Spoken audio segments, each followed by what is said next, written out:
मैं पूरा पूरा दिन सुशी खाता रहता हूँ। कौन सा सुशी खाता है? I am eating sushi. গত বছরের আগস্টে বলিউড অভিনেতা গোবিন্দর সঙ্গে তার স্ত্রী সুনিতা আহুজার বিবাহ বিচ্ছেদের জোর গুঞ্জন ছড়িয়েছিল।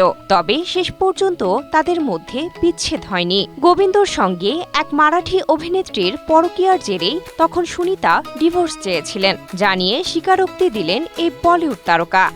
अंदर अंदर थोड़ा एक दूसरे को चाहते थे। हाँ, बहाना चाहिए था। স্বামীর পরকীয়া নিয়ে বিভিন্ন সময় নানা ইঙ্গিত দিয়েছেন সুনিতা। জানিয়েছিলেন এক মারাঠি অভিনেত্রীর প্রেমে নাকি মজেছিলেন গোবিন্দ। তিনি আর কেউ নন, অভিনেত্রী নীলম কোঠারি। সেই পরকীয়া সম্পর্কে গোবিন্দ বলেন, প্রথম দিকে আমরা ভালো বন্ধু ছিলাম, পরে ভালো লাগতে শুরু করে নীলমকে।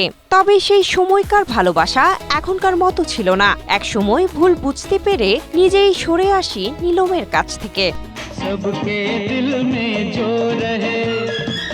গোবিন্দ তার স্বীকারোক্তিতে নীলমকে পুতুলের মতো বলে উল্লেখ করেন। তিনি বলেন, আসলে আমার মতো গেয়োদের ওর মতো মেয়েদের পছন্দ হয়। নীলম ভীষণ ভালো মেয়ে, পুরো পুতুলের মতো। 1986 সালে মুক্তি পায় গোবিন্দর প্রথম সিনেমা লাভ 86।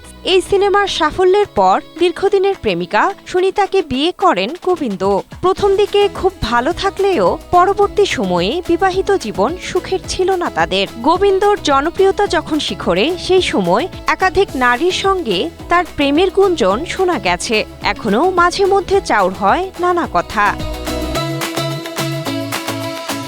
Cynthia Akhtari, Asia post.